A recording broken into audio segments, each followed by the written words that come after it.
आफाक साहब ये फरमाइएगा, महाजन कौमी मूवमेंट आजकल बहुत ज़्यादा एक्टिव है। टैंकर के हवाले से आपने खुद भी फरमाया था कि जो दीगर कौमियतें हैं या ज़बानें बोलने वाले हैं वो भी अपनी हिमायत कर रहे हैं। तो क्या इसका कोई फ़ायदा उठाने का प्लान है महाजन कौमी मूवमेंट एक्सपेंड करने का, रब्ता करने का? तो इतला ये भी थी कि डिस्ट्रिक्ट सेंट्रल के अंदर कुछ दफ्तर वगैरह खोल रहे थे। जी, मैं कोशिश कर रहा हूँ और मैंने 2-3 घर के विज़िट भी किए हैं और जल्दी इंशाअल्लाह ताला वहाँ कोई रहाइश का बंदोबस्त भी कर लेंगे। और जिस तरह अभी आपने फरमाया कि मुख्तलिफ़ कौमों के लोगों ने भी इस मामले पे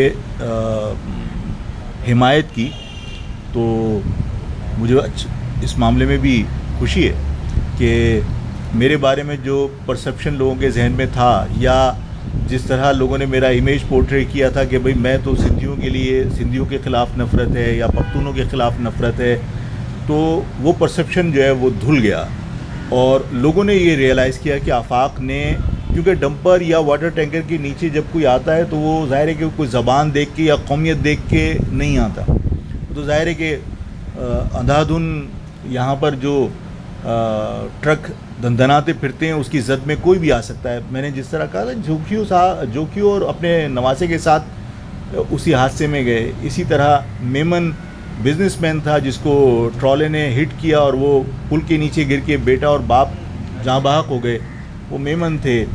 इसी तरह कोरंगी क्रीक के अंदर जो वाक़या हुआ उसके अंदर सिंधी जहाँ बहक हुए थे। पंजाब से लोग आए हुए थे यहाँ कराची घूमने के लिए, जो मिलेनियम मॉल के ऊपर जो हादसा हुआ उसमें वो लोग जहाँ बहक हुए, तो तमाम कौमियतों के लोग विक्टिम थे। तो जब मैंने बात की तो तमाम लोगों ने उस बात की सपोर्ट की। और जो कपड़े का मैटर मैंने कहा था, तो मैं सिर्फ महाजरों से मैं अपील नहीं कर रहा हूँ कि वो 1 मीटर कपड़ा लेके रख लें। मैं इस कराची से मोहब्बत करने वाले हर शख्स से ये उम्मीद रखता हूँ कि वो मेरे कहने पर 1 मीटर कपड़ा ज़रूर ले लेंगे और मैं 18 तारीख को इंशाअल्लाह पॉलिसी का ऐलान कर अल्लाह ताला। अच्छा आफाक अहमद भाई, एक आपसे सवाल ये था कि आपके कुछ दिनों से जो स्टेटमेंट्स आ रही थी अल्ताफ़ हुसैन साहब के हवाले से, तो काफ़ी तब्दील आ रही थी जो कुछ गुज़श्ता सालों में जो मौक़िफ़ रहा आपके, तो अब अल्ताफ़ हुसैन साहब की तरफ से भी कुछ ऐसा लग रहा है कि कोई नरम गोशा इख्तियार किया गया आपके हवाले से, तो क्या आपका बराह रास्त भी कोई रब्ता है अल्ताफ़ हुसैन साहब से, या हुआ है या मुस्तक़बिल करीब में हो सकता है? इस पर कोई वैसे हमें बता सकते हैं कोई खबर? नहीं, मेरा अल्ताफ़ साहब से बराह रास्त कोई रब्ता नहीं है। उनका स्टेटमेंट आया था। जो मेरे घर की तरबियत है, तो ज़ाहिर है मैं नफ़े नुकसान की परवाह किए बग़ैर अखलाक़ी तौर पर मेरी ज़िम्मेदारी बनती थी कि उन्होंने अगर मज़म्मत की थी, कोई भी करता, मेरी गिरफ़्तारी की मज़म्मत की थी तो मैं उनका शुक्रिया अदा कर दूँ। अच्छा, मैं सिर्फ़ गिरफ़्तारी की मज़म्मत की वजह से शुक्रिया अदा नहीं कर रहा था, बल्कि मुझे ये लगता था कि जो मैंने मौक़िफ़ इख्तियार किया था, अगर उस मौक़िफ़ के ऊपर मेरी गिरफ़्तारी हुई है और उस मौक़िफ़ की गिरफ़्तारी होने पर कोई मज़म्मत कर रहा है, तो वो मेरे मौक़िफ़ की हिमायत कर रहा है कि इसका मौक़िफ़ दुरुस्त था, तो उस पर मेरा शुक्रिया अदा करना बनता था। क़तई नज़र इसके कि इस्टेब्लिशमेंट के साथ उनके ताल्लुक़ात अच्छे नहीं हैं या इस्टेब्लिशमेंट के लिए वो काबिल कबूल नहीं है। और ये बात ज़ाहिर है मैंने कही थी कि मैंने जो बात एक अरसे से मैंने कही है, मैं अल्लाह का लाख लाख शुक्र है कि मैं अपनी बात पर कायम रहने की पूरी कोशिश करता हूँ। मैंने कहा था कि अल्ताफ़ साहब महाजिर पॉलिटिक्स पर अगर वापस आते हैं और वो पाकिस्तान आ जाते हैं, पाकिस्तान में पाकिस्तानी पासपोर्ट पर पाकिस्तान आ जाते हैं और पाकिस्तान में रहकर महाजरों के हुकूक़ की जद्दोजहद का वो ऐलान करते हैं, तो मैं उनका इस्तक़बाल करने चाहूँगा। और मैं उन अल्फाज से फिरा नहीं हूँ, मैं उन अल्फाज पर कायम हूँ।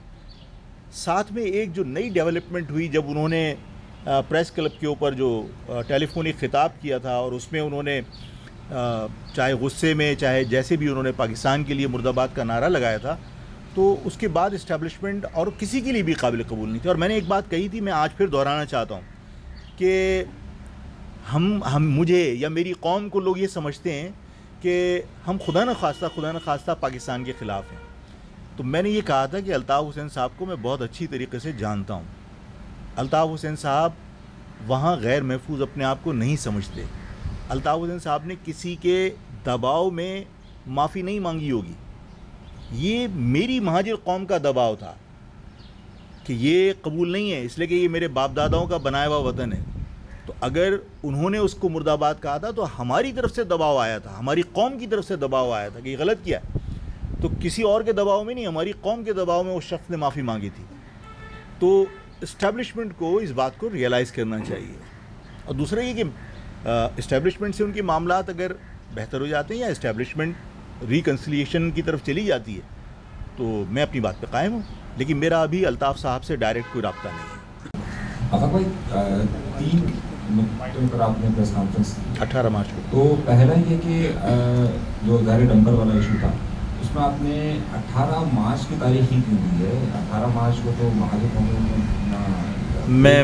میں وضاحت ایک بات تو یہ آپ کو معلوم ہوگا کہ قومی تاسیس دیکھیے 18 مارچ بالکل صحیح ہے کہ میں نے باقاعدہ ڈیٹ چوز کی ہے اور اسی ڈیٹ کو میں پالیسی اپنی وضاحت کے ساتھ بیان کروں گا.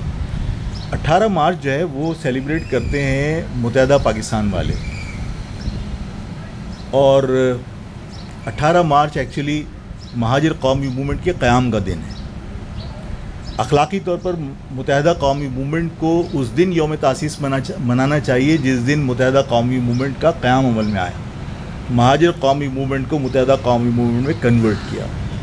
مہاجر قومی موومنٹ ایک رجسٹرڈ پولیٹیکل پارٹی ہے اور مہاجر قومی موومنٹ کا یوم تاسیس اسی دن ہے جس دن مہاجر قومی موومنٹ وجود میں آئی تھی. APMSO سے مہاجر قومی موومنٹ کا قیام عمل میں آیا تھا. تو میں اب تک جو ہے وہ اس طرح ہم نے سیلیبریٹ نہیں کیا, اور ظاہر ہے کہ یوم تاسیس جو ہے وہ صرف اپنے عزم کو دہرانے کا ایک ذریعہ ہوتا ہے. تو ہم تو ہر روز ہی اپنے عزم کو دہرا رہے ہوتے ہیں. میرا خیال یہ ہے کہ 18 مارچ کو متحدہ قومی موومنٹ اپنا یوم تاسیس منانے سے گریز کرے, اس لیے کہ ان کا یوم تاسیس اس دن نہیں ہے. 18 مارچ کو مہاجر قومی موومنٹ کا قیام عمل میں آیا تھا. مہاجر قومی موومنٹ ایک رجسٹرڈ پولیٹیکل پارٹی ہے. ہم اخلاقی طور پر ان سے کہہ سکتے ہیں کہ آپ متحدہ قومی موومنٹ جس دن بنی تھی اس دن اپنا یوم تاسیس منائیے, اور یہ بھی مت کہیے کہ 41واں یوم تاسیس اور 42واں یوم تاسیس, اس لیے کہ 41واں اور 42واں متحدہ قومی موومنٹ کا ہو نہیں سکتا, اس لیے کہ متحدہ قومی موومنٹ کو بنے ہوئے 41 سال نہیں ہوئے, وہ 97 میں بنی تھی. تو اور اگر ضرورت پڑی تو ظاہر ہے میرے پاس یہ آپشن ہے, میری پارٹی کے پاس یہ آپشن ہے کہ مہاجر قومی موومنٹ جس دن وجود میں آئی تھی میں الیکشن کمیشن میں درخواست دوں, اور متحدہ قومی موومنٹ جس دن بنی تھی, جس دن اعلان ہوا تھا, اس کا ریکارڈ موجود ہے, میں وہ ریکارڈ الیکشن کمیشن کو پیش کروں اور میں الیکشن کمیشن کے ذریعے ان کو پابند کروں کہ اب جو ہے وہ 18 مارچ کو یوم تاسیس متحدہ نہ منائیں. 18 مارچ کو آپ بنائیں گے؟ میں اسی لیے میں نے اس دن کا انتخاب کیا ہے, اور اس دن میں اپنی پالیسی کا اعلان کروں گا جو میں نے 1 میٹر کپڑے کے لیے آپ سے کہا ہے.